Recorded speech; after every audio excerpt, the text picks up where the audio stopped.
اسی طرح سے کچھ راوی وہ ہوتے تھے جن کا حافظہ شروع میں اچھا تھا، بعد میں عمر زیادہ ہو گئی، 90 سال 80 سال 100 سال عمر ہوئی، حافظہ جواب دے گیا۔ اب کس سن سے حافظہ کمزور ہوا، کس سن میں تھوڑا کمزور ہوا، کس سن میں زیادہ کمزور ہوا، جب تک یہ معلومات نہ ہوں تو یہ تعین دشوار ہے کہ جو روایت ان سے آئی ہے کس دور کی ہے۔ تو اس پر الگ سے کتابیں ہیں، امام دارقطنی کی ایک کتاب ہے، کتاب من حدث و نسیہ، کتاب ان لوگوں کے تذکرے کے بارے میں جنہوں نے پہلے حدیثیں بیان کی اور بعد میں بھول گئے، ان کی یادداشت جواب دے گئی۔ اس سے یہ معلوم ہو جائے گا، وہ سارے نام ایک ساتھ آ جائیں گے جن کی یادداشت آخر میں جواب دے گئی تھی، اور سنوں کی تعین کے ساتھ بتا دیا گیا ہے کہ فلاں سن سے فلاں سن تک ان کا حافظہ ٹھیک تھا، فلاں سن میں کمزور ہونا شروع ہوا، فلاں سن میں بالکل جواب دے گیا۔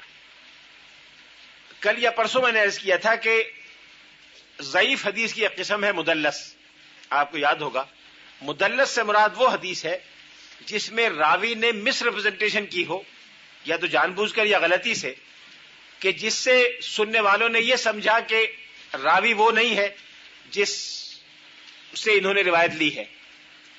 مثال کے طور پر میں نے ایک فرضی مثال دی تھی کہ مثال کے طور پر مدینہ منورہ میں کوئی راوی ہے امام مالک کے زمانے میں اور وہ کمزور ہے۔ اب ایک شخص کہیں جا کے کوفے میں یا دمشق میں حدیث بیان کر رہے ہیں، ایک شخص امام مالک سے براہ راست روایت کرتا ہے، ان کو امام مالک سے پڑھنے کا موقع نہیں ملا۔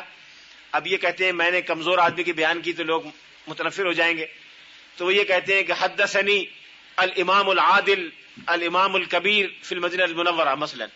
اب سننے والے کا ذہن فوراً امام مالک کی طرف جائے گا، حالانکہ امام مالک مراد نہیں ہے، کوئی اور مراد ہے۔ اس سے یہ التباس ہو سکتا ہے، اس حدیث کو مدلس کہتے ہیں۔ تو مدلسین پر جو تدریس کرنے والے تھے ان کے پر الگ سے کتابیں موجود ہیں جو مراتب المدلسین اور طبقات المدلسین کہلاتے ہیں۔ بعض اوقات نام کا حوالہ دینے میں بھی ایک بڑی عجیب و غریب لذت معلوم ہوتی ہے، حوالہ نہ دینے میں ایک مثال ابھی مجھے یاد آئی، میں آپ کو حوالہ دیتا ہوں۔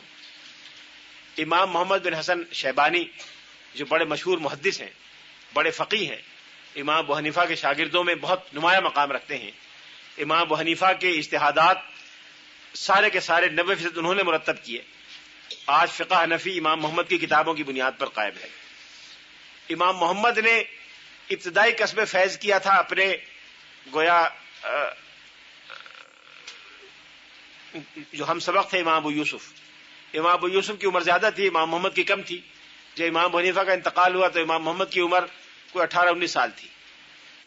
بقیہ تکمیل انہوں نے امام ابو یوسف سے کی، اور چند سال کے بعد وہ مدینہ منورہ تشریف لے گئے، امام مالک سے قصب فیض کیا، امام مالک سے پڑھا انہوں نے، اور حدیث کی تکمیل مکہ مکرمہ میں کرنے کے بعد وہ کوفہ آ گئے۔ جب وہ کوفہ آئے تو امام ابو یوسف اس وقت چیف جسٹس ہو چکے تھے، تو امام محمد کے ان کے درمیان تھوڑی سی غلط فہمی ہو گئی، جو انسانوں میں ہو جاتی ہے۔ جس دور میں غلط فہمی ہوئی امام ابو یوسف اور امام محمد کے درمیان، تو امام محمد جب کسی روایت میں حوالہ دیتے ہیں تو اس میں پورا احترام ان کا ملحوظ رکھتے ہیں، اس غلط فہمی یا بدمزگی کی وجہ سے ان کا نام نہیں لیتے، لیکن جو بیان کرتے ہیں اس سے ان کے اعلیٰ ترین اخلاقی معیار اور اعلیٰ ترین ذمہ داری کا احساس ہوتا ہے۔ وہ لکھتے ہیں کہ حدثنی من اثق فی دینہ و امانتہ، مجھ سے اس شخص نے بیان کیا جس کے دین اور امانت پہ مجھے پورا اعتماد ہے۔ ناراضگی کی وجہ سے نام نہیں لکھتے، لیکن ناراضگی کے باوجود یہ گواہی دیتے ہیں کہ مجھے ان کے دین اور امانت پر پورا اعتماد ہے۔ حدثنی من اثق فی دینہ و امانتہ، حدثنی الثقہ، حدثنی الثبت الحجۃ الثقہ، مجھ سے ایک ایسے راوی نے بیان کیا جو حجت ہے، ثبت ہے، ثقہ ہے، اور معلوم تھا سب کو کہ اس سے امام ابو یوسف مراد ہے، اس لیے یہ حدیث مبہم نہیں ہے، لیکن اس سے یہ اندازہ کر لیں کہ اعتماد اور ذمہ داری کتنی غیر معمولی تھی۔ ابھی ایک مثال میں اور عرض کرنے والا ہوں جس سے اس ذمہ داری کا احساس ہوگا کہ راویان حدیث نے کس ذمہ داری کا ثبوت دیا ہے جو آج ناقابل تصور ہے۔ آخری چیز ایک کتاب اعلام النساء پر بھی ہے۔ اعلام النساء سے مراد وہ خواتین جو روایت حدیث میں متعلق رہیں، اور ان کا سارا تذکرہ ایک الگ کتاب کی شکل میں جو 5 جلدوں میں ہے دستیاب ہے۔ بقیہ تذکروں میں بھی ہے، ہر کتاب میں، رجال کی ہر کتاب میں مرد راویوں کے ساتھ ساتھ خواتین راویوں کا تذکرہ بھی موجود ہے۔ جیسے جیسے یہ مواد سامنے آتا گیا اور 4-5ویں صدی ہجری تک سارا مکمل ہو گیا، اب یہ ایکسرسائز کہ ان میں سے کس راوی پر کیا اعتراض ہے یا کس راوی پر کوئی اعتراض نہیں ہے، اس پر الگ کتابیں لکھی جانی شروع ہوئی. یہ وہ علم ہے جس کو علم جرح و تعدیل کہتے ہیں. جرح کے معنی زخمی کر دینا اور جرح کے معنی بھی زخمی کر دینا. لیکن عربی زبان میں زخمی کرنا دو مفہوم میں استعمال ہوتا ہے. ایک مفہوم ہے جو فزیکل، کسی چھری یا ہتھیار سے زخم لگا دینا جسم پر، اس کے لیے عربی زبان میں جرح کا لفظ جیم کے پیش سے استعمال ہوتا ہے. ایک زخم لگانا ہے دل پر کہ کوئی بات ایسی کہہ دی دل میں چبھتی ہوئی یا دل کو بدمزہ کرتی ہوئی، اس کے لیے جرح کا لفظ جیم کے زبر سے استعمال ہوتا ہے. ایک شاعر کہتا ہے جراحات السنان لها التیام ولا یلتام ما جرح اللسان، کہ جو تلوار کا زخم ہے وہ تو اچھا ہو جاتا ہے، لیکن جو زبان کا زخم ہوتا ہے، الفاظ کا زخم ہوتا ہے، وہ اچھا نہیں ہوتا، وہ دیر تک جاری رہتا ہے. تو جرح کے معنی کسی کے بارے میں کوئی ایسی بات کہنا جو وہ سنے تو اس کو بری لگے. لیکن اصطلاحی اعتبار سے اس سے مراد یہ ہے کہ حدیث کے کسی راوی کا کوئی ایسا عیب بیان کرنا جس کی وجہ سے وہ عدالت کے مرتبے سے ساقط ہو جائے اور اس کی بیان کردہ روایت ضعیف حدیث شمار ہونے لگے.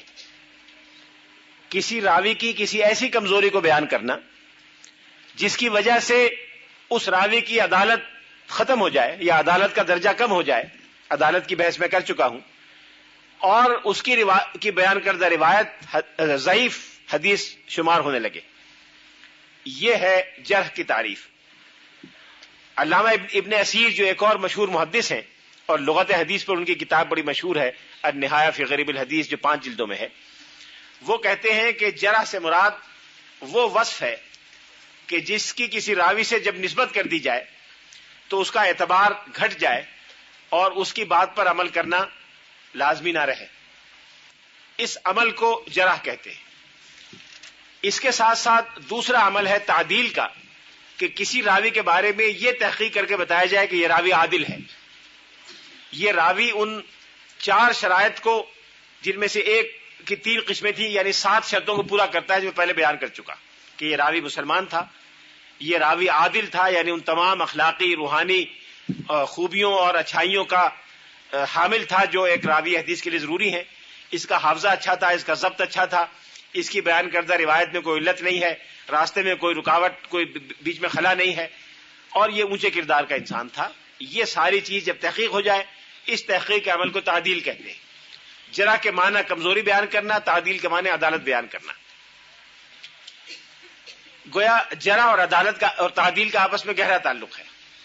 ایک راوی اگر آپ کے مفروضے میں عادل ہے اور آپ نے یہ بتایا کہ یہ راوی جھوٹا ہے تو اس کی عدالت سلب ہو گئی، یا آپ نے اس پر یہ کہا کہ جھوٹا تو نہیں ہے لیکن اس پر جھوٹا ہونے کا الزام بعض لوگوں نے لگایا، مشکوک ہو گیا، یا آپ نے اس کے بارے میں تحقیق کر کے پتہ چلایا کہ یہ تو فاسق ہے، بعض ایسے اعمال میں مبتلا ہے جس کا کرنے والا فاسق ہو جاتا ہے، شراب پیتا ہے نعوذ باللہ، یا اور اس طرح کی کوئی بات اس نے کی، جھوٹی گواہی دی، یا کسی بڑی بدعت میں مبتلا ہے جس کے بدعت ہونے میں اتفاق ہے. ایک تو وہ بدعت ہے نا جو اتفاقی نہیں ہے، بعض لوگ اس کو بدعت سمجھتے ہیں، بعض نہیں سمجھتے، بعض ایک عمل کو سنت سمجھتے ہیں، بعض بدعت سمجھتے ہیں. ایسا نہیں، ایسے بدعت کے عمل میں مبتلا ہے جس کے بدعت ہونے میں سب کا اتفاق ہے، یا یہ مجہول ہے، غیر معلوم ہے، پتہ نہیں کہ کون ہے، کس زمانے کا ہے، کس جگہ اس نے پڑھا ہے، استاد کون ہے، علم حدیث کس سے حاصل کیا، یعنی مجہول الکیفیت ہے، مجہول الحال ہے. یا ذات تو معلوم ہے کہ فلاں آدمی ہے، فلاں کا بیٹا ہے، فلاں شہر کا ہے، لیکن اس کی صفات کا نہیں معلوم کہ کون آدمی ہے، اچھا ہے کہ برا ہے. ان میں سے اگر کوئی چیز اس کو کے بارے میں ہو جائے تو اس کی عدالت ختم ہو جاتی ہے، اور عدالت ختم ہو جائے گی تو راوی مستند نہیں رہے گا.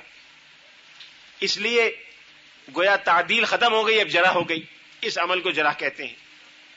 اسی طرح سے ضبط ہے کہ آپ کی تحقیق میں اس کا حافظہ اچھا تھا، تحمل کے وقت بھی اور ادا کے وقت بھی، اور اخیر تک اچھا رہا، تحمل سے لے کر ادا کے وقت تک دونوں وقت اچھا رہا، لیکن بعد میں تحقیق سے پتہ چلا اس کا حافظہ ختم ہو گیا تھا. شروع سے ختم ہو گیا تھا یا بعد میں ختم ہوا، پہلے سے خراب تھا بعد میں خراب ہو گیا، یہ مسئلہ تحقیق سے ثابت ہوگا. یا یہ ہو کہ حافظہ تو ٹھیک تھا لیکن بعض اوقات وہ کنفیوز کر دیا کرتے تھے ایک آدمی اور دوسرے آدمی میں، یا ایک بات اور دوسری بات میں. یا یہ ثابت ہوا کہ حافظہ تو ٹھیک ہے لیکن جو روایتیں بیان کرتے ہیں وہ عام ثقہ مستند راویوں سے مخالف کوئی چیز بیان کرتے ہیں. مثال کے طور پہ کوئی یہ بیان کرے کہ اکثر راوی یہ بیان کرتے ہیں کہ رسول اللہ صلی اللہ علیہ وسلم جب نماز پڑھا کرتے تھے یا تو یہاں ہاتھ باندھا کرتے تھے، کچھ لوگوں نے یہ بیان کیا، کچھ نے یہ بیان کیا کہ یہاں باندھا کرتے تھے، کچھ نے یہ بیان کیا کہ یہاں باندھا کرتے تھے، کچھ نے بیان کیا کہ ہاتھ چھوڑ کے پڑھا کرتے تھے۔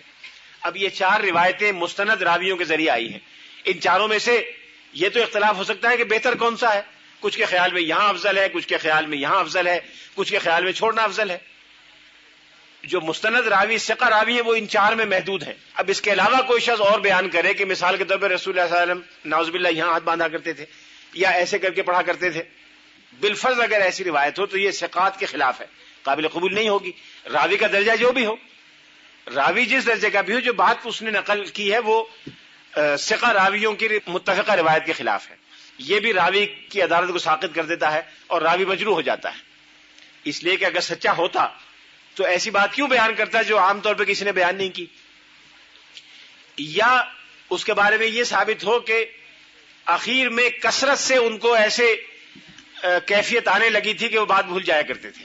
بڑھاپے میں ہوتا ہے کہ بعض اوقات حافظہ اچھا ہوتا ہے، بعض اوقات آدمی کچھ یاد نہیں رہتا۔ آپ نے بزرگوں میں دیکھا ہوگا 80-90 سال کی عمر میں کہ پورے ہفتے ایسے گزرتے ہیں کہ یادداشت ٹھیک رہتی ہے، بعض اوقات اچانک ایسی کیفیت آ جاتی ہے کہ کچھ یاد نہیں رہتا، اپنے گھر والوں کو آدمی نہیں پہچانتا۔ تو یہ تحقیق ہونی چاہیے کہ ان کی یہ کیفیت تھی کہ نہیں تھی۔ بعض اوقات ایک راوی کوئی فحش غلطیاں کرتا ہے اور غلطیاں اس کی ایسی ہوتی ہیں کہ اس سے صرف نظر نہیں کیا جا سکتا، اگر اس طرح کی غلطیاں ثابت ہو جائیں اس کو بھی عدم تعدیل یا جرح قرار دیں گے اور وہ راوی غیر مستند ہو جائے گا، مجروح راوی ہو جائے گا۔ یہ ساری کی ساری اہمیت ہے علم اسناد کی اور علم جرح و تعدیل کی۔ حدیث کا بیشتر دار و مدار علم حدیث کے 2 بڑے ستون ہیں، اس میں بڑا ستون، سب سے بڑا مین ستون اگر کسی خیمے کے درمیانے ستون سے مثال دیں تو وہ یہ علم اسناد، علم روایت اور علم جرح و تعدیل ہے۔ اسی لیے محدثین کرام نے اس کی طرف زیادہ توجہ دلائی۔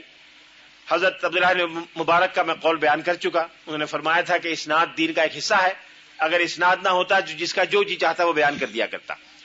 امام شعبہ بن الحجاج جن کے بارے میں میں نے کہا تھا کہ ہارون نے کہا تھا کہ وہ پچھوڑ کر اور چھان کے الگ الگ کر دیں گے کھرا اور کھوٹا، اس میں تمہارے 4000 حدیثیں گھڑنے سے کوئی فرق نہیں پڑتا۔ چنانچہ انہوں نے کھرا اور کھوٹا الگ الگ کر کے ثابت کر دیا، اور وہ علم حدیث کے اور جرح و تعدیل کے بہت بڑے امام تھے۔ امام اوزاعی جو فقیہ بھی ہیں اور محدث بھی ہیں، ان کا کہنا یہ تھا کہ علم یعنی علم حدیث اسی وقت زائل ہوگا جب علم اسناد اور علم روایت زائل ہو جائے گا۔ علم روایت اور اسناد کی بقا علم حدیث کی بقا کے مترادف ہے۔ امام مالک نے فرمایا کہ یہ علم تم جو حاصل کرتے ہو یہ سراپا دین ہے، لہٰذا اس بات کو یقینی بناؤ کہ تم یہ علم کس سے حاصل کر رہے ہو، مستند راوی سے حاصل کرو، غیر مستند راوی سے حاصل نہ کرو۔ مستند غیر مستند کا تعین کیسے ہوگا؟ وہ علم رجال اور جرح و تعدیل سے ہوگا۔ سب سے پہلے جن محدث نے جرح و تعدیل سے کام لیا وہ امام شعبی تھے، عامر ابن شراحیل الشعبی، جن کی وفات 104 یا 102 ہجری میں ہوئی، اور تعبیر میں ان کا بڑا اونچا درجہ ہے، اپنے زمانے کے بڑے فقیہ اور بڑے محدث تھے۔ انہوں نے سب سے پہلے اس سے کام لینا شروع کیا۔ حضرت محمد ابن سیرین جو تابعین میں بڑے مشہور ہیں، حسن بصری، سعید ابن جبیر، ابراہیم نخعی، ان حضرات نے سب سے پہلے اس کام کی بنا ڈالی۔ یہ تابعین میں درمیانے درجے کے تابعین ہیں، سعید المسیب کے درجے کے نہیں ہیں، لیکن ان کا زمانہ صحابہ کا زمانہ ہے۔ یہ وہ زمانہ ہے جب صحابہ خال خال رہ گئے تھے اور بیشتر کبار تابعین کا زمانہ تھا۔ ان حضرات نے اس فن کو باقاعدہ استعمال کرنا شروع کیا اور سب سے پہلے راویوں کی جرح و تعدیل سے کام لیا۔ جرح و تعدیل کے بارے میں حسن ظن سے کام نہیں چلتا۔ محدثین نے کہا کہ جو قرآن پاک میں آیا ہے کہ ان الظن لا یغنی من الحق شیئا، اور حسن ظن سے کام لو، سوء ظن سے کام مت لو، ان بعض الظن اسم، انہوں نے کہا یہ رسول اللہ صلی اللہ علیہ وسلم کی حدیث کا معاملہ ہے، یہ دین کی ثقافت اور اتھینٹسٹی کا معاملہ ہے، اس میں یہ رسک نہیں لیا جا سکتا کہ ہم خوش گمانی سے کسی کو صحیح سمجھ لیں اور خوش گمانی سے کام لے کر کسی کو سچا سمجھ لیں۔ اس میں تو انتہائی تحقیق سے کام لینا پڑے گا، اور ذرہ برابر کسی مداہنت یا کمزوری کی اس میں گنجائش نہیں ہے۔ امام مسلم نے اپنی کتاب کے مقدمے میں، صحیح مسلم کے مقدمے میں تفصیل سے اس پہ بات کی ہے۔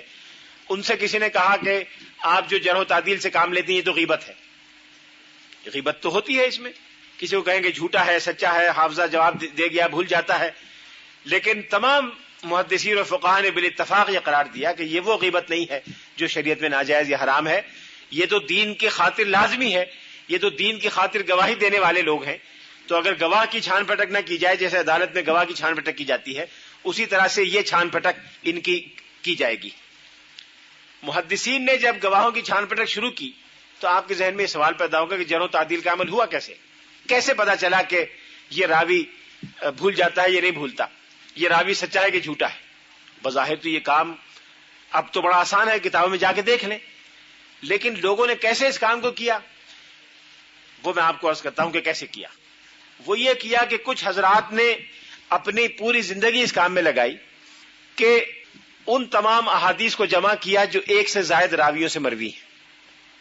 مثال کے طور پر حضرت عمر فاروق کا ارشاد ہے کہ انما الاعمال بالنیات وانما لکل امرئ ما نوى، یہ حدیث انہوں نے بیان کی تھی جو ممبر پر میں نے پڑھی تھی، صحیح بخاری میں ہے کہ انہوں نے خطبے پہ بیان کیا ممبر میں، پھر فلاں سے سنا فلاں سے سنا۔ اس روایت کو بیان کرنے والے ایک اسٹیج پر جا کے بہت سارے حضرات ہو جاتے ہیں۔ اب ان بہت سارے حضرات کے جو شیخ ہیں وہ ایک ہی ہیں، فرض کیجئے شیخ الف سے 20 آدمیوں نے اس کو روایت کیا۔ اب ایک محدث یہ چیک کرنا چاہتے ہیں کہ ان 20 راویوں کا درجہ جرح و تعدیل کے میزان میں کیا ہے۔ اب وہ یہ کریں گے کہ ایک ایک آدمی کو جا کے وزٹ کریں گے، کوئی مدینے میں ہے، کوئی مکے میں ہے، کوئی کوفے میں ہے، کوئی بصرے میں ہے، سفر کریں گے، 6 مہینے سفر کر کے پہنچیں گے اور جا کے ان شاگردوں کے شاگرد بن کے بیٹھیں گے، ان سے ان حدیثوں کی روایت کریں گے۔ 20 آدمیوں سے روایت کا یہ عمل 10 سال میں مکمل ہوگا، 25 سال میں ہوگا، 30 سال میں ہوگا، ہم نہیں کہہ سکتے۔ جب یہ مکمل ہو جائے گا پھر وہ ان روایات کو آپس میں ایک دوسرے مقابلہ کر کے دیکھیں گے۔ اگر وہ یہ دیکھیں کہ 19 راویوں کی روایت ایک ہے اور 20واں راوی مختلف بات کہتا ہے تو اس کے معنی یہ ہے کہ 20ویں راوی سے یا تو بھول چوک ہو گئی، یا 20ویں راوی کا حافظہ اس میں کام نہیں کرتا تھا، یا 20ویں راوی نے نعوذ باللہ جان بوجھ کر کوئی چیز ملاوٹ کی ہے۔ تو اگر وہ جو تبدیلی ہے وہ سیریس قسم کی ہے، ایسی ہے جس سے معنی اور مفہوم میں فرق پڑتا ہے، تو یہ اس راوی کے خلاف جائے گا، اس کی عدالت کمزور ہو جائے گی۔ اور اگر اس میں کوئی خاص فرق نہیں پڑتا، صرف لغت یا الفاظ کا فرق ہے، تو اس سے اس کے حافظے پر اثر پڑے گا، گویا ان کا حافظہ اتنا نہیں تھا، ورنہ وہ اس بات جب 19 راوی ایک طرح بیان کر رہے ہیں، 20واں ایک طرح بیان کرتا ہے، تو یا تو اس کے حافظے میں کمی ہے یا اس کی نیت میں فطور ہے۔ اگر معنی میں فرق پڑتا ہے تو نیت میں فطور ہے، معنی میں فرق نہیں پڑتا تو حافظے میں فطور ہے۔ اب گویا یہ ایک جیسے سائنس میں ہوتا ہے نا کہ یہ ایک مفروضہ ہے کہ ان راوی کی دونوں میں سے ایک چیز میں فطور ہے۔ اب وہ اس راوی کی بقیہ روایات کی تحقیق کریں گے، ان راوی کے ساتھ وہ بیٹھ کے وہ 10 سال قصب فیض کریں گے، 5 سال کریں گے، 5 سال ان کی ساری احادیث جمع کر کے بعد پھر ان کے جو اساتذہ ہیں ایک ایک کر کے ان کے پاس جائیں گے، ان سے ان کو ویریفائی کریں گے، اس میں 25 سال لگیں گے، 30 سال لگیں گے۔ اس 30 سال 25 سال کے بعد یہ ثابت ہوگا کہ یہ صاحب واقعی حافظے میں کمزور ہیں یا ان کی نیت میں فطور ہے، پھر ان کی جرح آئے گی کہ یہ راوی مجروح ہے۔ یہ کام آسان نہیں تھا، اس پر نسلیں لوگوں نے لگائیں اور اس طرح سے مختلف روایات کی ویریشن جمع کی۔ ان ویریشنز کو طریق بھی کہتے ہیں، وجہ بھی کہتے ہیں اور حدیث بھی کہتے ہیں۔ ایک بات اور یہاں ضمناً سن لیجئے کہ یہ جو آپ نے سنا ہوگا کہ امام بخاری نے 6 لاکھ احادیث میں سے یہ کتاب مرتب کی، امام احمد بن حنبل نے 7 لاکھ احادیث میں سے مرتب کی، تو یہ خیال ہوتا ہے کہ صحیح بخاری میں تو 2000 کچھ سو ہیں، 2600 کے قریب ہیں، تو یہ 4 لاکھ 5 لاکھ حدیثیں باقی کہاں گئی؟ منکرین حدیث بہت اس کو بیان کرتے ہیں کہ جی 4 لاکھ حدیثیں تھیں، باقی سب جھوٹی قرار دے کے انہوں نے 2000 بیان کر دی، باقی سب جھوٹی تھی۔ یا امام احمد نے 7.5 لاکھ میں سے 30,000 40,000 بیان کی، باقی سب جھوٹی تھی۔ یا تو منکرین حدیث علم حدیث سے واقف نہیں ہے یا بدنیتی سے ایسا کہتے ہیں، میں نہیں جانتا، اللہ بہتر جانتا ہے۔ جب کوئی محدث یہ کہتا ہے کہ میرے پاس 1 لاکھ حدیثیں ہیں، ان 1 لاکھ حدیثوں سے 1 لاکھ متن مراد نہیں ہوتے، بلکہ یہ جو ویریشنز ہوتی ہیں کہ 20 آدمیوں کے پاس گئے، ان سے جا کے سنا تو یہ 20 حدیثیں ہیں ان کے پاس۔ وہ کہتے ہیں کہ میں نے شعبہ سے 20 حدیثیں حاصل کی، وہی ایک روایت 20 اور آدمیوں سے حاصل کی تو وہ کہیں گے میں نے 20 حدیثیں حاصل کی۔ 20 حدیثیں یہ ہو گئی، 20 شعبہ کی 40 ہو گئی، حالانکہ ایکچولی وہ 21 ہوں گی، مثال کے طور ممکن ہے 4 ہوں، ممکن ہے 5 ہوں۔ بعض روایات ایسی ہیں، بعض ارشادات رسول اللہ صلی اللہ علیہ وسلم کے ایسے ہیں کہ اگر ان کی سارے طرق کو یا ساری روایات اور سندوں کو جمع کیا جائے، طرق کہتے ہیں اس کو، طرق کو جمع کیا جائے تو ان کی تعداد کئی سو بنتی ہے. یہ جو حدیث ہے انما الاعمال بالنیات، اس کے سارے طرق 750 ہیں. 750 طرق سے یہ روایت آئی ہے. اب محدث کہے گا کہ 750 طرق میرے پاس ہیں یا 750 احادیث ہیں، لیکن ایکچوئل حدیث ایک ہی ہے.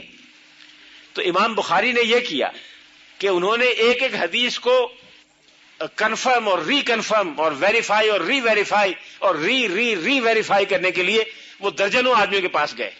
سینکڑوں انہوں نے استادوں سے جا کے ایک ہی حدیث مختلف سندوں سے حاصل کی، ایک دوسرے سے کولیٹ کیا. پھر ان میں سے جو بیسٹ سند تھی ان کے پاس، اس کو انہوں نے اس کتاب میں نقل کیا. ساری روایتیں، ساری سندیں نقل کرنے کی ضرورت نہیں تھی. اگر وہ ایک حدیث کی ساری سندیں نقل کرتے تو شاید ساری صحیح بخاری اس ایک انما الاعمال بالنیات کی سند سے بھر جاتی. مقصد نہیں تھا وہ. انہوں نے تمام سے تصدیق کر کے ایک جو بیسٹ سند ان کو ملی وہ اس میں نقل کر دی، باقی کو نقل کرنے کی ضرورت نہیں سمجھی. لہٰذا جب امام بخاری یہ کہتے ہیں کہ میں نے 4 لاکھ احادیث میں سے یا 5 لاکھ احادیث میں سے صحیح بخاری منتخب کی، اس کے معنی یہ ہے کہ ایک ایک حدیث کو سینکڑوں مرتبہ ویریفائی کیا، درجنوں شیوخ اور درجنوں صحابہ کی روایات کو جمع کیا، پھر ان میں جو بیسٹ سند مجھے لگی وہ میں نے اڈاپٹ کر کے یہاں اختیار کر لی اور باقی سندوں کو نظر انداز کر دیا. یہ مراد ہوتی ہے اس سے جب حدیث کی تعداد بیان کی جاتی. امام یحییٰ ابن معین جو محدثین کے سب سے اونچے طبقے میں جن کا شمار ہوتا ہے، صحابہ کے درجے کے بعد جن محدثین کا درجہ ہے ان میں شامل ہیں یحییٰ ابن معین، جو اپنے زمانے میں امیر المومنین فی الحدیث کہلاتے تھے.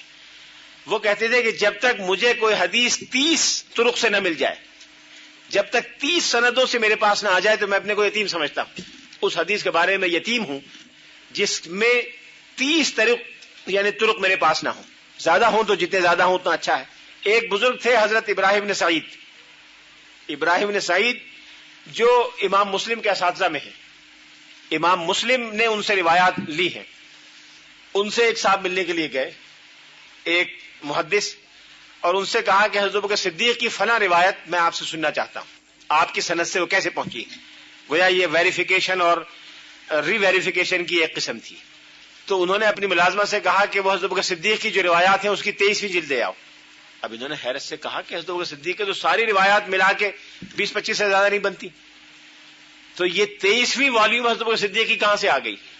تو انہوں نے پوچھا کہ حضرت ابوبکر صدیق کے تو ساری روایات مل کے 25-30 بنتی ہیں، تو 23ویں جلد حضرت ابوبکر صدیق کی مرویات کی کہاں سے آئی. تو انہوں نے کہا کہ جب تک میرے پاس کسی ایک روایت کے 100 طرق جمع نہ ہو جائیں اس وقت تک میں اس کو مستند نہیں سمجھتا، آگے بیان نہیں کرتا. تو میں نے حضرت ابوبکر صدیق کی ہر روایت کے 100 طرق کم از کم جمع کر کے ایک ایک والیوم میں مرتب کر رکھے. یہ حدیث جو آپ بیان کر رہے ہیں یہ 23ویں جلد میں ہے، ایک ہی حدیث ہے، باقی ساری اس کی سندیں ہیں کہ حضرت ابوبکر صدیق سے کس کس نے سنا. اس نے کہاں بیان کیا؟ ایک صاحب سن کے کوفہ چلے گئے، کوفے میں الگ سند ہے.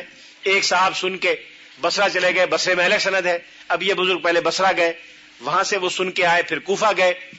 اس طرح سے انہوں نے جلدوں میں ان چیزوں کو جمع کیا.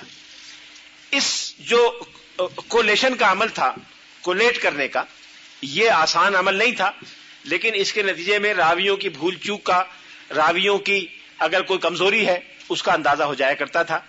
اس میں سب سے زیادہ جو سخت تھے وہ امام شعبہ ابن الحجاج تھے، جن کا میں حوالہ کئی بار دے چکا ہوں، جن کے بارے میں چھالنے کی بات ہارون رشید نے کہی تھی. انہوں نے اپنی زندگی کے کئی عشرے اس کام میں لگائے. کتنے عشرے لگائے ہم نہیں جانتے، لیکن کئی عشرے اس کام میں لگائے کہ مختلف راویوں سے جو احادیث الگ الگ آئی ہیں ان میں ویریشن کون کون سی ہیں، ویریشن کی وجہ کیا ہے، کیا حافظے میں کمی ہے یا کسی اور وجہ سے ویریشن ہے. پھر انہوں نے انتہائی سختی کے ساتھ، ان کا معیار بڑا اونچا تھا، انہوں نے اپنے اس معیار سے لوگوں کی جرح و تعدیل کی. جرح و تعدیل کے اس عمل میں جن لوگوں نے اپنی زندگی کھپائی، 50 سال 60 سال 70 سال لگائے، ان کے اندر ایک ایسا ملکہ پیدا ہو جایا کرتا تھا کہ وہ آسانی سے پتہ چلا لیا کرتے تھے کہ اس حدیث میں یہ روایت میں کمزوریاں ہیں، الفاظ میں یہ ہونا چاہیے اور یہ ہونا چاہیے. ایک مشہور محدث ہیں، اپنے زمانے کے صف اول کے محدثین میں ہیں، جو جرح و تعدیل کے امام بھی ہیں، امام ابو حاتم الرازی. ابو حاتم کی ایک رجال پر جرح و تعدیل پر کتاب بھی ہے. امام ابو حاتم کے پاس ایک صاحب آئے، انہوں نے کہا کہ مجھ سے یہ حدیث میرے استاد نے بیان کی ہے، پوری سند بیان کی، حدیث بیان کی. امام ابو حاتم نے سن کر خاموش بیٹھے رہے. پوری حدیث سننے کے بعد کہا کہ اس میں یہ کمزوری ہے، یہ کمزوری ہے، یہ کمزوری ہے، یہ کمزوری ہے، فلاں کی روایت فلاں سے ثابت نہیں ہے، فلاں کی روایت فلاں سے فلاں واسطے سے ہے، فلاں واسطے کے بغیر نہیں ہے. کوئی 8 10 12 کمزوریاں بتائیں. اب انہوں نے کہا کہ آپ نے تو چیک کیے بغیر دیکھے بتا دیا، یہ کس بنیاد سے بتایا؟ ان کو شبہ ہوا ان صاحب کو کہ ایسے ہی کہہ دیا. تو انہوں نے کہا کہ اگر آپ کو میری بات پہ شبہ ہے تو امام ابو زرع رازی جو ایک اور امام تھے، وہ بھی اسی درجے کے امام ہیں، ان کی بھی کتاب جرح و تعدیل پر ہے، ان کے پاس چلے جائیں. وہ امام ابو زرع کے پاس گئے، ان سے جا کے بیان کی. امام ابو زرع نے سنا اور کوئی کتاب یا حوالہ چیک کیے بغیر زبانی وہی ساری 10 12 باتیں دوبارہ بتائی جو انہوں نے بتائی. اب ان صاحب کو بڑی حیرت ہوئی کہ انہوں نے بھی بتایا تھا، آپ نے بھی یہ بتایا ہے، تو آخر آپ کس بنیاد پہ کہہ رہے ہیں؟ آپ کی دلیل کیا ہے؟ انہوں نے کہا جب تم کسی سنار کے پاس کھوٹا دینار لے کے جاتے ہو اور وہ دیکھ کے ایسے کر کے کہہ دیتا ہے کہ کھوٹا ہے، اسے دلیل پوچھتے ہو. جیسے سنار کو اندازہ ہو جاتا ہے، ہمیں آپ کو نہیں ہوتا. سنار ایک مرتبہ ایسے کرتا ہے اور معلوم ہو جاتا ہے کہ سونا کھرا ہے کہ کھوٹا ہے. محدث کو جو جس کی عمر گزری ہو اس کو اندازہ ہو جاتا ہے کہ کھرا ہے کہ کھوٹا ہے. وہ دیکھ کر اس کا اندازہ کر دیا کرتے تھے. وہ حضرات جنہوں نے جرح و تعدیل میں اپنا مقام پیدا کیا، ان کے نام الگ الگ بیان کیے جائیں تو بڑی لمبی بات ہو جائے گی. ان کا اسلوب جرح و تعدیل میں کیا ہے اس پہ ہی بات لمبی ہو جائے گی. لیکن میں ان کے نام مختصر صرف برکت کے لیے، اللہ تعالی روز قیامت جب ان کا حشر کرے تو ہمیں بھی ان کے ساتھ شامل کر لے گا، صرف اس خاطر میں ان کے نام دہرا دیتا ہوں. امام سفیان ثوری، امام مالک، امام شعبہ ابن الحجاج، لیث ابن سعد، سفیان ابن عیینہ، عبداللہ ابن مبارک، یحییٰ ابن سعید قطان. یحییٰ ابن سعید 2 ہیں، ایک یحییٰ ابن سعید انصاری ہیں. ان کے بعد والے طبقے میں امام دارقطنی. یہ حضرات ہیں جو علم حدیث اور جرح و تعدیل کے بڑے بڑے امام ہیں. یہ جس کو جرح و تعدیل کے بارے میں جو فیصلہ کریں، ان کا متفقہ فیصلہ جرح و تعدیل کا فیصلہ ہے.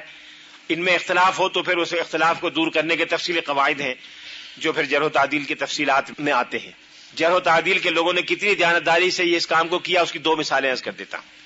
2 مثالیں اس لیے دے رہا ہوں کہ پہلی مثال میں ہو سکتا ہے کوئی شبہ ہو جائے. ایک بزرگ تھے محمد ابن ابی السری جو جرح و تعدیل کے بڑے امام تھے. انہوں نے اپنے بھائی کے بارے میں کہا، ان کے بھائی تھے حسین ابن ابی السری. انہوں نے کہا کہ لا تکتبوا عن اخی فانہ کذاب، میرے بھائی سے روایت نہ کریں، وہ جھوٹا ہے. ممکن ہے کسی کہ بھائی سے لڑائی ہو گئی ہوگی، مکان کی تقسیم پہ جھگڑا ہو گیا ہوگا، باپ کی میراث پہ اختلاف ہو گیا ہوگا، کہنے والے کہہ سکتے ہیں، ہو سکتا ہے کسی کے ذہن میں یہ خیال آئے. اس سے بھی آگے بڑھ کر امام علی بن المدینی جو امام بخاری کے استاد تھے، جو امیر المومنین کہلاتے تھے اپنے زمانے میں، ان کا کہنا ہے کہ لا تکتبوا عن ابی فإن ابی ضعیف، میرے والد کی روایت مت لینا، میرے والد ضعیف راوی ہیں. اپنے والد کو انہوں نے ضعیف قرار دیا اور ان کو صحیح قرار نہیں دیا. باپ کے بارے میں کسی کا یہ کہنا کہ میرا باپ علم حدیث کی روح سے ضعیف ہے، یہ بہت بڑی بات ہے. یہ وہی آدمی کہہ سکتا ہے جو صرف اللہ سے ڈرتا ہو اور دنیا میں کسی اور کا خوف اس کو نہ ہو، ورنہ ممکن نہیں ہے کوئی آدمی باپ کی زندگی میں یہ کہے کہ میرے باپ کی روایت قابل قبول نہیں. اور باپ بھی مسلمان باپ ہو، عالم ہو، علم حدیث کا استاد اور شارح ہو، لوگ اس سے حدیث پڑھنے کے لیے جاتے ہوں، اس کے بارے میں یہ کہنا آسان نہیں. علم حدیث میں جرح و تعدیل میں ایک طبقہ ہے جو بڑا متشدد مشہور ہے، سخت مشہور ہے. وہ ذرا سی بات میں مجروح کر دیتے ہیں راوی کو، اور جب کسی کو عادل قرار دیتے ہیں تو بہت مشکل سے عادل قرار دیتے ہیں، عادل آسانی سے قرار نہیں دیتے. ان میں یحییٰ ابن معین اور ابو حاتم رازی جن کا ابھی ذکر کیا، یہ 2 بڑے نمایاں ہیں. یحییٰ ابن معین اور ابو حاتم رازی کے بارے میں لوگوں نے لکھا ہے کہ اگر یہ کسی کو عادل قرار دے دے تو اس راوی کو دانت سے پکڑ لو، فعضوا علیہ بالنواجذ، جیسے دانت کو ایسے آدمی پکڑتا ہے مضبوطی سے، اس طرح پکڑ لو، اس لیے کہ وہ راوی پھر بہت پکا راوی ہے. جب ان جیسے لوگ ان کو عادل قرار دے دیں تو پھر اس میں کوئی اختلاف نہیں. اچھا، یہ اگر کسی کو مجروح قرار دیں تو دیکھو کہ دوسرے لوگ بھی اسے مجروح قرار دے رہے ہیں کہ نہیں. اگر دوسرے لوگ مجروح قرار دے رہے ہیں تو پھر ان کی جرح قابل اعتماد ہے، اور اگر دوسرے لوگ مجروح قرار نہیں دے رہے اور یہ قرار دے رہے ہیں تو یہ دیکھو کہ ان کی بنیاد کیا ہے. اگر بنیاد کوئی ایسی پکی بتا رہے ہیں، وجہ بتا رہے ہیں، پھر تو ٹھیک ہے، اور اگر وجہ نہیں بتا رہے تو ہم یہ سمجھیں گے کہ ان کے معیار کی سختی کی وجہ سے کوئی آدمی ان کے پیمانے پہ نہیں اترا ہوگا. اب ایسا پیمانہ کہ اپنے باپ کو آدمی کمزور قرار دے، یہ ہر ایک کے بس کی بات نہیں ہے، تو اس لیے اتنے اونچے پیمانے پہ نہیں ناپنا چاہیے. لیکن اگر کوئی وجہ بتا رہے ہیں کہ میں نے اس کو فلاں کام میں مبتلا دیکھا یا فلاں جگہ غلطی کی یا جان بوجھ کے غلط بیانی کی، پھر ٹھیک ہے. یہ وہ ہے جس کو جرح غیر مفسر کہتے ہیں. جرح غیر مفسر یعنی وہ جرح جس کی تفسیر نہ بیان کی گئی ہو. ان حضرات کی جرح غیر مفسر کے بارے میں کہا جاتا ہے کہ معتبر نہیں ہے، جرح مفسر معتبر ہے۔ ایک طبقہ ہے متساہلین کا جو تساہل سے کام لیتے ہیں، جو آیا اس کو انہوں نے اپنے پر قیاس کیا اور کہا کہ یہ بھی قابل اعتماد ہے، ان کی جرح غیر مفسر معتبر نہیں ہے۔ جرح غیر مفسر معتبر ہے، تعدیل غیر مفسر معتبر نہیں ہے۔ جب وہ کسی کو عادل قرار دیں تو وہ معتبر نہیں ہوگی جب تک یہ وجہ نہ بتائیں کہ کیوں وہ عادل قرار دے رہے ہیں۔ یہ ہے امام حاکم، امام بہقی اور کسی حد تک امام ترمذی۔ امام ترمذی کے یہاں بھی بڑی نرمی ہے اور کئی کمزور راویوں کو انہوں نے عادل قرار دے دیا جو ادروائز دوسرے محققین کی تحقیق میں مجروح تھے۔ ایک رویہ ہے معتدلین کا جو درمیانی اعتدال سے کام لیتے ہیں، ان کی دونوں معتبر ہیں، جرح بھی اور تعدیل بھی۔ ان میں امام احمد، امام بخاری، امام ابو زرعہ جن کا بھی میں نے ذکر کیا۔ جرح و تعدیل پر جو کتابیں ہیں ان کی بہت بڑی تعداد ہے۔ ثقہ راویوں پر الگ کتابیں ہیں، ضعفاء پر الگ کتابیں ہیں۔ امام بخاری کی کتاب ہے، امام نسائی کی کتاب ہے کتاب الضعفاء والمتروکین، امام دارقطنی کی کتاب ہے، ابن عدی کی کتاب ہے الکامل فی الضعفاء۔ ان سب کتابوں کا مقصد یہ تھا کہ ضعیف راوی ایک جگہ الگ سے ان کی تفصیل بیان کر دی جائے تاکہ تلاش کرنے میں آسانی ہو، اور جو علم حدیث کے راویوں کی تحقیق کرنے والے ہیں وہ ان کی تحقیق کر سکیں۔ علم جرح و تعدیل بھی علم رجال کی ایک شاخ ہے، اور جس طرح علم رجال ایک بے مثال علم ہے، اسی طرح سے علم جرح و تعدیل بھی ایک بے مثال علم ہے۔ ہمارے اسلاف نے دین کو درست انداز میں پہنچانے کے لیے کتنی ایفرٹس کی، انہوں نے اپنی ساری زندگیاں اس میں کھپائیں۔ ذہن میں سوال آتا ہے کہ زندگی کی دیگر ذمہ داریاں، رزق حلال کا حصول، گھریلو خان کی ذمہ داریاں کی ادائیگی کس طرح ہوتی تھی؟ یہ واقعی بہت بنیادی سوال ہے۔ ان کی اس طرح ہوتی تھی، ایک مثال میں آپ کو دے دیتا ہوں۔ امام ربیعہ ابن الرائے، ربیعۃ الرائے، ربیعہ ابن عبد الرحمن ایک بڑے مشہور امام ہیں، امام مالک کے استاد ہیں، علم حدیث اور علم فقہ دونوں میں بڑا اونچا درجہ رکھتے ہیں۔ ان کے والد بہت بڑے تاجر تھے، انہوں نے بہت دولت اپنے گھر والوں کو دی اور تجارت کی خاطر کسی دوسرے ملک میں چلے گئے۔ وہاں جا کے کوئی حالات ایسے ہوئے کہ واپس نہیں آ سکے وقت پر، اور 15-20 سال ان کو واپسی میں لگ گئے۔ جب جا رہے تھے تو ایک ننھا نوجوان بچہ چھوڑ کے گئے تھے جو گھر میں رہتا تھا، پڑھتا نہیں تھا۔ ان کی اہلیہ نے ان کے جانے کے بعد اس پیسے کو کسی کاروبار میں لگانے کے بجائے یا محفوظ رکھنے کے بجائے بچے کو جگہ جگہ بھیجا، مختلف شہروں میں بھیجا، وہاں سے انہوں نے علم حاصل کیا، اور اتنا علم حاصل کیا کہ مدینہ منورہ کے سب سے بڑے امام اور سب سے بڑے عالم ہو گئے، ربیعۃ الرائے۔ ان کی رائے اور ذاتی اوپینین اتنی قابل احترام تھی کہ لوگ دور دور سے سننے کے لیے آیا کرتے تھے، اور ان کا لقب بھی ہو گیا ربیعۃ الرائے۔ ربیعہ بن عبد الرحمن امام مالک کے استاد ہیں۔ 20-25 سال کے بعد ان کے شوہر واپس آئے۔ واپس آ کے پرانے زمانے میں دستور تھا، سنت بھی ہے کہ جب آدمی سفر سے واپس آئے تو پہلے مسجد میں جائے، 2 رکعت نفل ادا کرے، پھر گھر میں واپس آئے۔ صحابہ تابعین کے زمانے میں یہ سنت تھی، اب لوگوں نے چھوڑ دی، افسوس ہے کہ چھوڑ دی۔ وہ پہلے مسجد میں گئے، وہاں مسجد میں جا کے دیکھا کہ بڑا خوبصورت نوجوان صحت مند بیٹھا ہوا ہے اور علم حدیث بیان کر رہا ہے، لوگ سن رہے ہیں۔ یہ بڑے امپریس ہوئے کہ بڑا خوبصورت نوجوان بھی ہے، عالم فاضل ہے، بڑے متاثر ہوئے۔ گھر آئے، گھر والوں سے ملے، پوچھا بھائی بیٹا کہاں ہے؟ انہوں نے کہا گیا ہوا ہے، تھوڑی دیر میں آئے گا۔ انہوں نے کہا اچھا۔ پھر پوچھا کہ بچہ گیا ہوا ہے، تھوڑی دیر میں آئے گا۔ اس دوران میں انہوں نے کچھ سوال کیا اپنے پیسے کے بارے میں۔ انہوں نے کہا وہ تو میں نے سب بڑے مفید کاروبار اور بڑی اچھی تجارت میں لگا دیا۔ اسی اثنا میں ان کے والد وہ جو منظر دیکھ کے آئے تھے اس کی کئی بار تعریف کر چکے تھے کہ مسجد میں ایک بڑے نوجوان عالم سبق پڑھا رہے ہیں، حدیث کا درس دے رہے ہیں، میں تو بڑا خوش ہوا۔ جب انہوں نے حساب پوچھا تھوڑی دیر میں تو پتہ چلا گھر میں تو کچھ بھی نہیں، سب ختم ہو گیا۔ تو انہوں نے کہا کہ وہ کہاں خرچ ہو گیا؟ انہوں نے کہا میں نے ایسے کاروبار میں لگا دیا ہے جو بڑا مفید کاروبار تھا، کہ وہ کہاں ہے، اس کے اثرات تو کہیں نظر نہیں آ رہے، گھر میں تو فقر و فاقے کا منظر نظر آ رہا ہے۔ انہوں نے کہا وہ آپ ہی کا بیٹا ہے جو وہاں درس دے رہا ہے، وہ ربیعہ ہے، آپ ہی کا صاحبزادے ہیں، میں نے سارا پیسہ ان کی تعلیم پہ خرچ کر دیا۔ تو اس طرح سے خرچ ہوا کرتا تھا، لوگ اپنی کمائی پوری عمر بھر کی علم پر خرچ کر دیا کرتے تھے۔ لیکن ایسے حضرات بھی تھے، کچھ لوگوں کے بارے میں یہ ملتا ہے کہ وہ 1 سال تجارت کیا کرتے تھے، 1 سال علم حدیث کے لیے سفر کیا کرتے تھے۔ کچھ لوگوں میں یہ ہوتا تھا کہ ایک بھائی نے کاروبار کیا، ایک بھائی کو وقف کر دیا حدیث کی خدمت کے لیے۔ بعض اوقات یہ ہوتا تھا کہ ابتدائی 10-12 سال علم حدیث میں لگائے، پھر باقی کاروبار میں لگائے، پھر علم حدیث میں لگائے۔ لیکن یہ کام پیسے کے بغیر نہیں ہو سکتا تھا، پیسہ حاصل کرنے کے لیے محنت کرنی پڑتی تھی۔ اگر ہم علم حدیث کا علم حاصل کرنا چاہیں تو حدیث کا علم حاصل کرنے کے ادارے کہاں کہاں موجود ہیں؟ براہ مہربانی مزید علم کے لیے رہنمائی کر دیں۔ علم حدیث کا علم باقاعدہ تو الگ سے پتہ نہیں، دینی اداروں میں سب جگہ حدیث پڑھائی جاتی ہے، بعض جگہ اچھی، بعض جگہ کمزور، لیکن اس کے لیے آپ کو 8 سال پہلے ابتدائی علوم پڑھنے پڑیں گے، پھر علم حدیث کا نمبر آئے گا. اس لیے آپ عربی سیکھ کے یہاں اور خود ہی پڑھنا شروع کر دیں، اور یہ تو عمر بھر کا کام ہے، آپ آج سے طے کر لیں. جمعرات کو جو آپ اپنے ساتھ کتاب لائے تھے اس کا نام بتا دیں.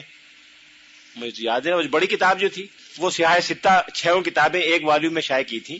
سیاہ ستہ تھی وہ بخاری، مسلم، ابو داؤد، ترمذی، ابن ماجہ اور نسائی. بخاری کی احادیث کے عنوانات اور کئی جگہ کو خاص جوڑ نظر نہیں آتا ہے، واقعی صحیح ہے.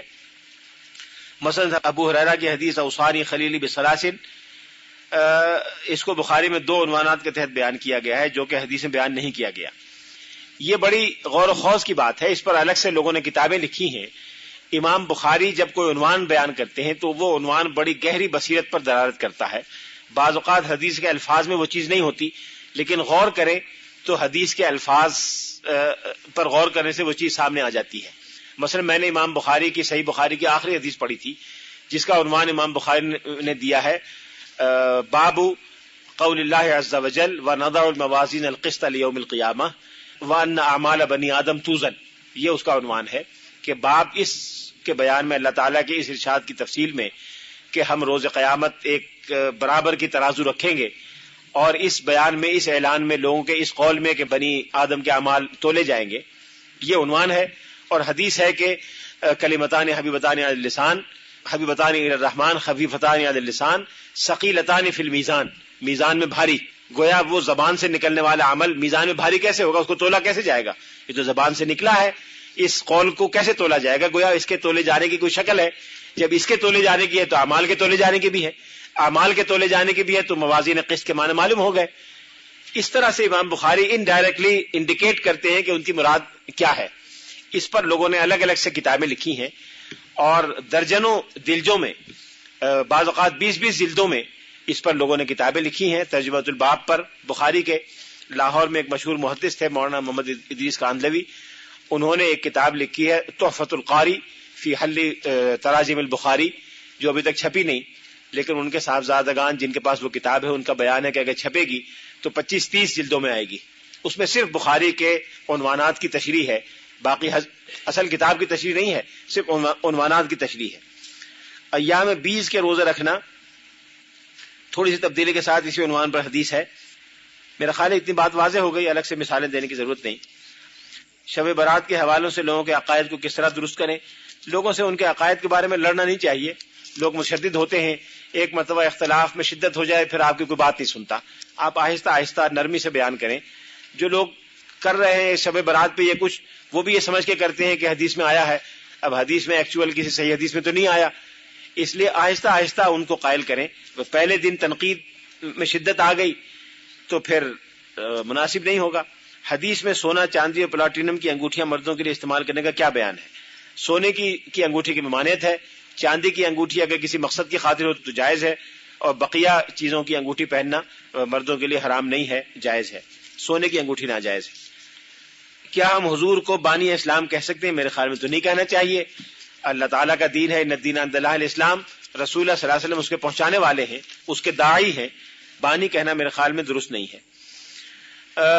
بیہقی اور ترمذی کے حوالے سے شعبان کی 15ویں کی روایت آپ نے بیان کی ہے. محدثین میں جو ذمہ دار حضرات ہیں ان کا کہنا یہ ہے کہ حدیث ضعیف ہے، اس لیے اس سے کوئی چیز ثابت نہیں ہوتی. لیکن چونکہ حدیث ہے، ترمذی اور بیہقی میں آئی ہے، اس لیے اگر کوئی لوگ عمل کرتے ہیں تو ان سے زیادہ الجھنا نہیں چاہیے. حدیث پر عمل درآمد ہی کر رہے ہیں چاہے ضعیف ہو. اور حدیث ضعیف وہ ہے جس میں تحقیق میں اختلاف ہو سکتا ہے. ایک محقق کے نزدیک وہ ضعیف ہو، دوسرے کے نزدیک حسن لغیرہ ہی ہو، تیسرے کے نزدیک حسن لعینہ ہی ہو. اس طرح کا اختلاف ہو سکتا ہے، اس لیے اس میں زیادہ سختی سے کام نہیں لینا چاہیے. امام بیہقی کا مقام بہت اونچا ہے، بہت اونچا مقام ہے. اتنا اونچا مقام ہے کہ وہ آخری محدث ہیں سلسلہ سند کے ساتھ احادیث بیان کرنے والوں کے. لیکن ان کی کتابوں میں بعض ضعاف بھی ہیں، بعض کے بارے میں کہنا یہ ہے کہ موضوعات بھی ہیں. اس لیے کسی کی غلطی سے اس کے مقام پہ کوئی فرق نہیں پڑتا. غلطی سے مبرہ ایک ذات ہے، وہ رسول اللہ صلی اللہ علیہ وسلم کی ذات گرامی ہے. جی کوئی سوال جواب ہو تو بتا دیجیے. اللہ تعالیٰ کا ارشاد ہے کہ اس رات بانٹ دیا جاتا ہے ہر حکمت والا کام. اس سے روزے یعنی لیلۃ البرات سے لیلۃ القدر ہی مراد ہے اکثر علماء کے نزدیک. شب برات کے متعلق وضاحت کریں. بھائی شب برات کرنے دیجئے لوگوں کو. آپ سے پوچھے تو آپ بتا دیجئے کہ صحیح حدیث میں ثابت نہیں ہے. اس پہ لٹ لے کے نکلنا اور جا کے ٹی وی اور ریڈیو والوں سے لڑنا یہ صحیح نہیں ہے. اس سے مسائل بگڑتے ہیں، خیالات میں شدت پیدا ہوتی ہے. نرمی سے کام لیں، تو سختی وہاں کرنی چاہیے جہاں واضح طور پر کوئی چیز دین میں منکر ہو. جہاں اختلافی چیزوں وہاں شدت نہیں کرنی چاہیے. صحابہ کرام میں بھی اختلاف تھا، ایک کے نزدیک ایک عمل سنت تھا، ایک کے نزدیک بدعت تھا. ایک صحابی نے بیان کیا کہ اگر آگ میں پکی ہوئی کوئی چیز اگر کھائی جائے تو اس سے وضو ٹوٹ جاتا ہے. یہ چیز حضرت عبداللہ نے عباس کے سامنے بیان ہوئی تو آپ نے فرمایا کیا میں اگر سر میں تیل لگاؤں تو میں وضو کروں؟ کیا اگر میں گرم پانی سے وضو کروں تو دوبارہ وضو کروں؟ انہوں نے کوئی ایسے قبول نہیں کیا. تو اگر صحابہ میں اختلاف ہو سکتا ہے اور کوئی ایک دوسرے کے خلاف لے کے نہیں نکلا تو ہم کیوں نکلیں؟ کہنے دیجیے آپ مسئلہ کو بیان کریں تو آپ تحقیق بیان کر دیں، لیکن زیادہ سختی نہیں کرنی چاہیے. ایک عالم و محدث جو یہ جانتے ہیں کہ جو مجھ سے جھوٹ بات بیان کرے وہ اپنا ٹھکانہ دوزخ میں بنا لے، پھر وہ ضعیف حدیث کیوں بیان کرتے ہیں؟ دیکھیے ضعیف حدیث تو حدیث ایک درجے میں ہے، اور محدثین کا کہنا یہ ہے کہ اس کو بیان کرتے ہوئے اس کے ضعف کا حوالہ دے دینا چاہیے کہ ایک ضعیف حدیث میں یہ بات آئی ہے. کچھ لوگوں کا کہنا یہ ہے کہ ضعیف حدیث میں اگر کوئی ایسی بات آئی ہو کہ جس میں جو ادروائز ثابت ہو، جو ادروائز ٹھیک ہو، اس کو بیان کرنے میں کوئی حرج نہیں. مثال کے طور پر ضعیف حدیث میں آیا ہے کہ رسول اللہ صلی اللہ علیہ وسلم نے اپنے چچا کو صلاۃ التسبیح سکھائی. اس کا ضعف بھی کم درجے کا ہے، اور اس میں ایک نماز کی تلقین ہے. اگر کوئی کرنا چاہے تو کرے، اچھی بات ہے، نہ کرنا چاہے تو کوئی حرج نہیں. ضعیف حدیث کی بنیاد پر کوئی اختلاف مسلمانوں میں پیدا کرنا میرے خیال میں مناسب بات نہیں ہے. حضرت بکر حضرت عمر کے بہت قریب تھے، ہر وقت ساتھ رہتے تھے، ان سے کم روایات کیوں ہیں؟ یہ بڑا اچھا سوال ہے. روایات کی ضرورت جب پیش آئی جب صحابہ کرام کی تعداد کم ہو گئی. سب صحابہ کرام کو معلوم تھا کہ حضور صلی اللہ علیہ وسلم کا فیصلہ فلاں معاملے میں کیا تھا. صحابہ آپس میں ان کو حدیث بیان کرنے کی ضرورت نہیں تھی. حدیثیں بیان کرنے کی ضرورت پیش آئی جب تابعین کا دور آیا، تابعین کو رہنمائی کی ضرورت پیش آئی تو صحابہ نے ان سے بیان کیا. جب تک رہنمائی کی ضرورت پیش نہ آئی تو حضرت بکر صدیق کس سے بیان کرتے؟ اس لیے جو صحابی جتنے متقدم ہیں، یعنی جن کا زمانہ جتنا قدیم ہے، ان سے روایات اتنی کم ہے، اور جن کا زمانہ جتنا بعد کا ہے ان سے روایات اتنی زیادہ ہے. آپ دیکھیں جو زیادہ روایات والے صحابہ ہیں وہ ہیں جن کی وفات سن 80 میں، سن 85 میں، سن 90 میں اس کے بعد ہوئی، اس لیے کہ ان کو زیادہ ضرورت پڑی، لوگوں نے زیادہ رجوع کیا. حضرت عمر سے روایات اس لیے کم ہیں. کیا جرح و تعدیل کے بھی درجات ہیں؟ جی، جرح و تعدیل کے بھی درجات اور طبقات ہیں. ان 12 طبقات کا میں نے حوالہ دیا ہے، اسی لیے 12 طبقات روات ہیں، وہ مراتب روات کہلاتے ہیں. اس میں پہلے 5 طبقات تو مقبول راویوں کے ہیں، 6 طبقات، اور بقیہ 6 طبقات کمزور راویوں کے ہیں، جن میں سے آخری 4 طبقات وہ ہیں جو متروک راوی ہیں، جن کی روایت قبول نہیں کی جاتی. اور یہ خلاصہ آپ تقریب التہذیب کے مقدمے میں دیکھ لیں، اس میں لکھا ہوا ہے. حدیث میں مرغے کے بولنے وقت دعا کیوں سکھائی گئی؟ میرے خیال میں یہ جو دعا سکھائی گئی ہے یہ بھی ضعیف حدیث میں آئی ہے. مجھے اس حدیث کی تحقیق نہیں ہے، اس لیے میں کچھ نہیں کہہ سکتا. دوسری بات یہ ہے کہ اگر علم حدیث کی فیلڈ کو اپنانا چاہوں تو عربی میں ماسٹر یا کرنا ہوگا. یہ کہ متعلقہ معیاری یونیورسٹیاں ملک سے اندر، اگر آپ علم حدیث میں ماسٹر کرنا چاہیں تو اب ہمارے یہاں اصول الدین میں داخلہ لے لیں. اصول الدین میں ایم اے ہوتا ہے، حدیث اور تفسیر میں ایک اسپیشلائزیشن ہے اور بقیہ اور ہے، اس میں حدیث کے بنیادی کورسز پڑھائے جاتے ہیں. تو پہلے اصول الدین بی آنرز میں کرنا ہوگا، وہ 4 سال کا کورس ہے. انٹرمیڈیٹ کے بعد اس میں بھی علم حدیث کے کورسز عربی کمپلسری ہے. اس کے بعد 2 سال کا اسپیشل کورس ہے، کورس ورک ہے، پھر 1 سال کا تھیسس ہے. اس میں آپ علم حدیث کے انٹینسو کورسز کر سکتی ہیں. کیا اب جو احادیث کی کتابیں پبلش کی جاتی ہیں اس میں اتنی احتیاط کی جاتی ہے جس میں پہلے کی جاتی تھی؟ میرے علم کی حد تک واقعی اتنی احتیاط کی جاتی ہے. اتنی احتیاط کی جاتی ہے کہ صحیح بخاری کا جو نسخہ اس وقت ہندوستان پاکستان میں رائج ہے، اس کی پروف ریڈنگ مولانا احمد علی سہارنپوری نے کی تھی. مولانا احمد علی سہارنپوری اپنے زمانے کے صف اول کے محدثین میں تھے، اور بر صغیر کے صف اول کے محدثین وہ اہل حدیث مسلک سے تعلق رکھتے ہوں یا علماء دیوبند کے مسلک سے ہوں یا کسی اور مسلک سے، وہ بالواسطہ یا بلا واسطہ مولانا احمد علی سہارنپوری کے شاگرد ہیں. انہوں نے اس کی پروف ریڈنگ کی تھی صحیح بخاری کی. اسی طرح سے ایک ہمارے دوست ہیں جن کی ایک کتاب کا حوالہ میں دوں گا ایک دن کی گفتگو میں، غالباً اگلے ہفتے کسی وقت، ڈاکٹر مصطفیٰ اعظمی. وہ تقریباً 20 سال سے ابن ماجہ کے متن پہ کام کر رہے ہیں، اور ابن ماجہ کا متن اب انہوں نے شائع کرنا شروع کیا ہے. جو میکسیمم پاسبل کریکشن کی صورت ہو سکتی ہے وہ انہوں نے کی ہے. اسی طرح سے بعض کتابوں کے جس میں ابو داؤد اور غالباً ابن ماجہ اور ترمذی شامل ہے، باقی بھی ہوں گی، اس پہ علامہ ناصر الدین البانی نے طویل عرصے کام کیا ہے، اور بہت عرصے کام کرنے کے بعد اب انہوں نے ان کے صحیح ایڈیشن چھپوائے ہیں. اس لیے اس پہ کام ہوتا ہے. آپ اعتماد کے ساتھ ان کتابوں پہ بھروسہ کر سکتی ہیں. میں حج پر جانا چاہتا ہوں، میرا محرم نہیں ہے.